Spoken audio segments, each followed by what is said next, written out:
नमस्कार, कैसे हैं आप? आशा करता हूँ आप सब बहुत अच्छे होंगे। मैं सुरेश एक बार फिर से सुरेश एकेडमी में आपका स्वागत करता हूँ। दोस्तों आज हम लेकर आए हैं आपके लिए AWS 2024 से रिलेटेड जो नई वैकेंसी आई हैं एक साथ 5 एपीएस में वैकेंसी आई हैं आपकी पीजीटी, टीजीटी लेवल की और किस सब्जेक्ट की, किस पीजीटी लेवल में किस सब्जेक्ट की और टीजीटी लेवल में किस सब्जेक्ट की कितनी वैकेंसी आई हैं हर एक स्कूल के बारे में हम डिस्कशन करेंगे और इसकी एलिजिबिलिटी क्या रहने वाली है, कौन कौन अप्लाई कर सकता है, 50 परसेंटाइल वाले अप्लाई कर सकते हैं या नहीं कर सकते हैं, या 70 परसेंटाइल वाले अप्लाई ही कर सकते हैं या 50 परसेंटाइल वाले भी अप्लाई कर सकते हैं, इस बारे में भी बात करेंगे। इसके साथ ही इसकी जो क्वालिफिकेशंस होने वाली हैं हर एक की पीजीटी की और टीजीटी की अलग अलग हम क्वालिफिकेशन की भी बात करेंगे। साथ ही इसकी जो लास्ट डेट है उसके बारे में भी बात करने वाले हैं या इसकी इंटरव्यू डेट क्या रहने वाली है इसके बारे में भी हम डिटेल से बात करने वाले हैं। तो दोस्तों ये नोटिफिकेशन आज यानी कि 16 तारीख को आया है और ये वीडियो आपको कल सुबह मॉर्निंग में मिल जाएगी। तो ये जो नोटिफिकेशन आया है इसमें क्या है भाई, हर बार की तरह ये जो 23 और 24 नवंबर 2024 को आपका एग्ज़ाम हुआ था और 25 नवंबर 2024 को जो रिजर्व किया गया था, तो उसमें जो आपका एग्ज़ाम हुआ था उसका रिज़ल्ट अभी 3 दिन पहले आया ही है, जिसकी मैंने आपको अपडेट की थी वीडियो के माध्यम से। तो जैसे कि इससे पहले जो एपीएस इलाहाबाद में वैकेंसी आई, एपीएस फैज़ाबाद में वैकेंसी आई रेगुलर पोस्ट पे, तो उनमें जो एलिजिबिलिटी थी भाई कौन कौन एलिजिबल था, उसमें जो एलिजिबल थे 28 फरवरी 2022 को जिसका रिजल्ट आया था वो एलिजिबल थे। उसमें जिसके 50% मार्क्स हैं, जो केवल क्वालिफाई है वो डाल सकता है, जिसका 28 फरवरी 2022 को रिजल्ट आया था वो केवल अगर पास है तो फॉर्म अप्लाई कर सकता है इसमें। इसके अलावा valid OST score card issued up to दिसंबर 2023 से पहले जो आपका ओएसटी का रिजल्ट आया था, ये दिसंबर 2023 तक एक 2022 में रिजल्ट आया था और दिसंबर 2023 में रिजल्ट आया था, तो उसमें जो होगा वो 70 परसेंटाइल वाले ही अप्लाई कर सकते हैं। एक बस 28 फरवरी 2022 वाले में ऐसा है कि उसमें केवल 50 परसेंटाइल वाले ही अप्लाई कर सकते हैं, जो क्वालिफाइड हैं वो अप्लाई कर सकते हैं। लेकिन जो ओएसटी 2022-2023 में हुआ था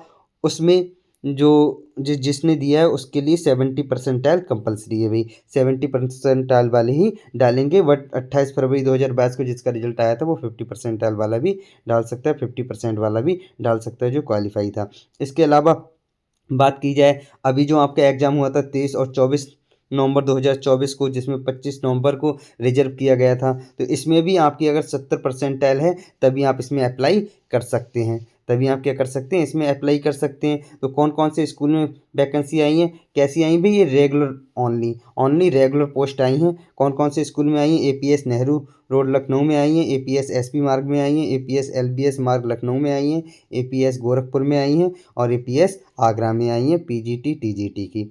तो अब हम बात कर लेते हैं कि भाई इसका जो फॉर्म सबमिट करना है कब तक करना है। तो इसका जो फॉर्म सबमिट करना है 6 जनवरी 2025 तक आपको स्कूल में पहुंचा देना है। Last date form submission of application क्या है भाई, 6 जनवरी 2025। तो 6 जनवरी 2025 को 25 तक आपको जिस स्कूल में डालना है, अगर आपको फॉर एग्जांपल एपीएस आगरा के लिए अप्लाई करना है तो आप एपीएस आगरा में आपका फॉर्म पहुंच जाना चाहिए 6 जनवरी 2025 तक।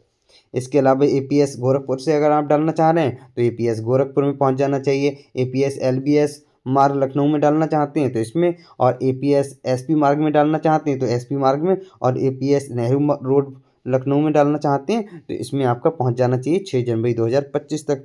इसके अलावा हाउ टू अप्लाई, इसे हम अप्लाई कैसे करेंगे, तो लिखा है भाई कैंडिडेट में apply on prescribe application form available on AWS website. इसके अलावा मैं इसका जो फॉर्म है वो आपके वीडियो के डिस्क्रिप्शन में आपके एप्लीकेशन फॉर्म का क्या कर दूंगा, लिंक डाल दूंगा, आप उस पर क्लिक करके डायरेक्ट एप्लीकेशन फॉर्म को डाउनलोड कर सकते हैं, आपको वेबसाइट पे जाने की ज़रूरत नहीं पड़ेगी।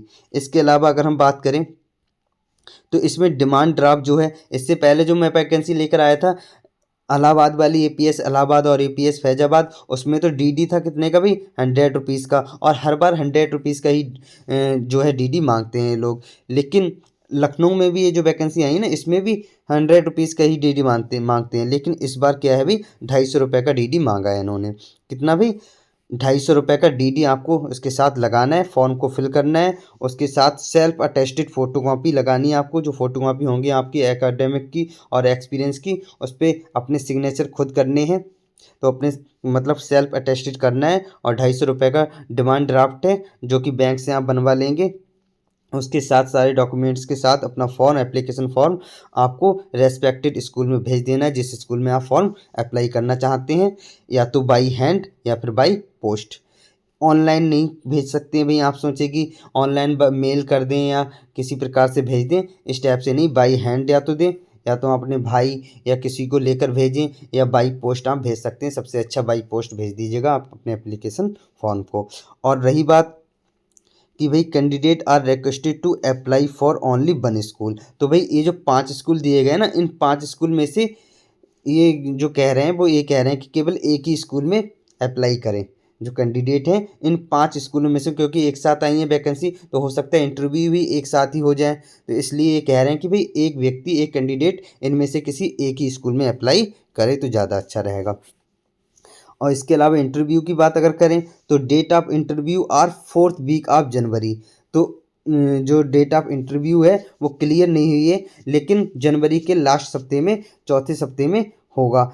अब वो कौन से दिन होगा, 25 को होगा, 26 को होगा, 27 को होगा, 28 को होगा, 29 को होगा, 30 को होगा, ये डिसाइड नहीं किया गया है। ये आपको ईमेल के माध्यम से बता दिया जाएगा, ईमेल के माध्यम से। और मैं आपको बता दूं, इसके लिए इंटरव्यू के लिए आपके लिए पास पर्सनली फ़ोन आएगा, आपके पास पर्सनली क्या आएगा, फ़ोन आएगा एपीएस से। आप जिस एपीएस में फॉर्म डालेंगे, इंटरव्यू से 2-4-6 दिन पहले ही आपके पास फ़ोन आ जाएगा, कॉल आ जाएगी कि भाई इस दिन आपका इंटरव्यू है और आप आके दे दीजिएगा। अब हम कर लेते हैं भाई इसकी क्वालिफ़िकेशंस की बात।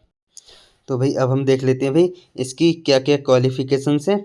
इसके अलावा वैकेंसी की डिटेल देख लेते हैं पहले, क्वालिफ़िकेशन अभी हम बाद में देखेंगे, पहले वैकेंसी की डिटेल देख लेते हैं कि भाई एपीएस नेहरू रोड लखनऊ में कितनी वैकेंसी हैं, और फिर इसके बाद एपीएस एलबीएस मार्ग में, एसपी मार्ग में कितनी कितनी वैकेंसी हैं, ये हम देख लेते हैं। तो भाई आप देख सकते हैं यहाँ पे पीजीटी लिखा है, यहाँ पे क्या लिखा है भाई, पीजीटी लिखा है, और इधर टीजीटी और पीआरटी। तो किस पोस्ट के लिए किस सब्जेक्ट में कितनी वैकेंसी, बात कर लेते हैं। बायोलॉजी में, पीजीटी बायोलॉजी में जो है एक वैकेंसी है, मैथमेटिक्स में एक वैकेंसी है पीजीटी में, और पेंटिंग में भी एक वैकेंसी है एपीएस नेहरू रोड लखनऊ में। लेकिन टीजीटी में एक भी वैकेंसी नहीं है भाई एपीएस नेहरू रोड लखनऊ में। इसके अलावा अगर एपीएस एसपी मार्ग लखनऊ की बात की जाए तो भाई पीजीटी इंग्लिश में एक भी वैकेंसी नहीं है, साइकोलॉजी में एक वैकेंसी है, पीजीटी में इंग्लिश में एक वैकेंसी है।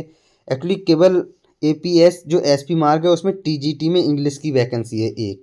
इसके अलावा आ जाता है एपीएस एलबीएस मार्ग, इसमें भी साइकोलॉजी पीजीटी की एक वैकेंसी है, इंग्लिश की एक वैकेंसी है, फिजिक्स की एक वैकेंसी है, और पॉलिटिकल साइंस की एपीएस एलबीएस मार्ग लखनऊ में पीजीटी की एक वैकेंसी है। इसके अलावा टीजीटी की अगर वैकेंसी की बात की जाए तो वो केवल इंग्लिश की है, केवल इंग्लिश की वैकेंसी है एपीएस एलबीएस मार्ग लखनऊ में, टीजीटी की केवल एक वैकेंसी है।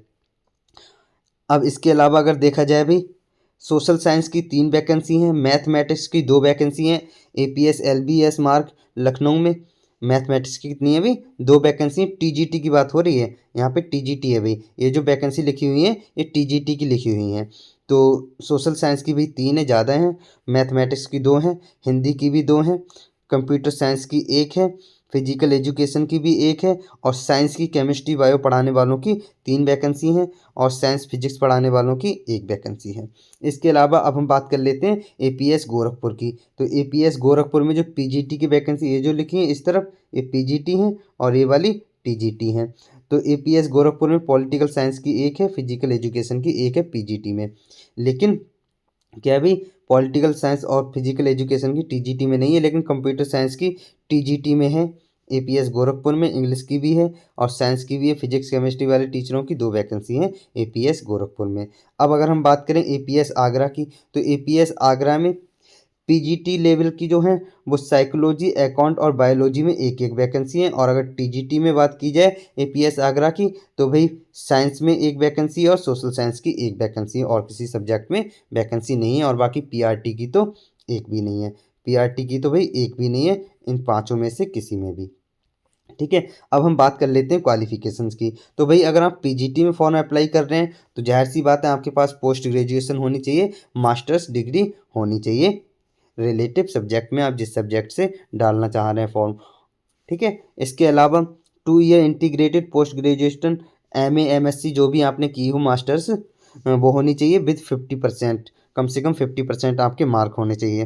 ठीक है। इसके अलावा आपका बीएड तो होगा ही, बीएड तो होना ही है, साथ में आपका जो है बीएड होगा ही। यहाँ तक कि पीजीटी के लिए कंपलसरी नहीं है। पीजीटी के लिए अगर आप MA MSc वगैरह किए हैं 50% के साथ तो ठीक है, चल जाएगा, आप पीजीटी में अप्लाई कर सकते हैं। तो भाई पीजीटी के लिए जो होना चाहिए, अगर पीजीटी पॉलिटिकल साइंस से डालना चाह रहे हैं तो पॉलिटिकल साइंस से आपने मास्टर्स डिग्री की हो। पीजीटी फिजिक्स से डालना चाह रहे हैं तो मतलब रिलेटेड सब्जेक्ट में आपकी मास्टर्स डिग्री होनी चाहिए, आप बस इतना याद रखिए पीजीटी लेवल का। ठीक है। मैथमेटिक्स में भी अगर आप मैथमेटिक्स से पोस्ट ग्रेजुएशन किए हुए हैं तो पीजीटी मैथमेटिक्स के लिए अप्लाई कर सकते हैं। और पीजीटी फिजिकल एजुकेशन के साथ कुछ ऐसा है कि भी इसमें अगर आप बीपीएड किए हुए हैं तो आप डाल सकते हैं भाई, साथ में मास्टर्स डिग्री भी होनी चाहिए।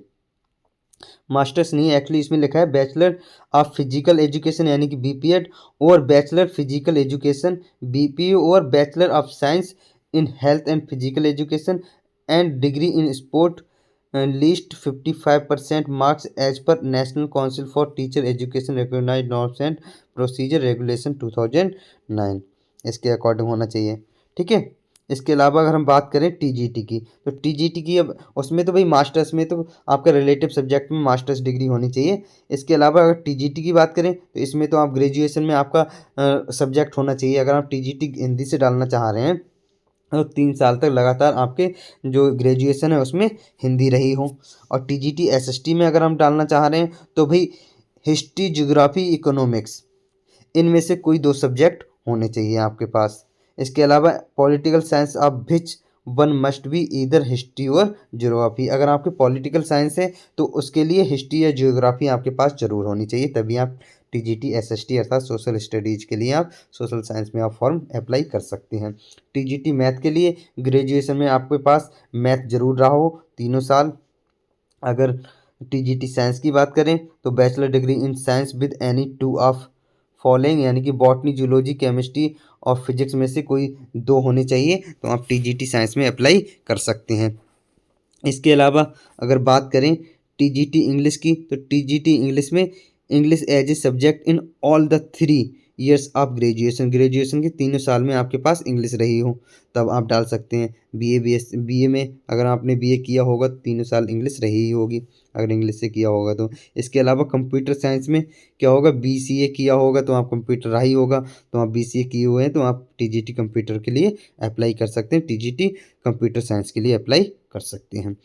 और भाई टीजीटी फिजिकल एजुकेशन के लिए वही है भाई, बीपीएड किए हुए हैं विद 50% तो आप डाल सकते हैं।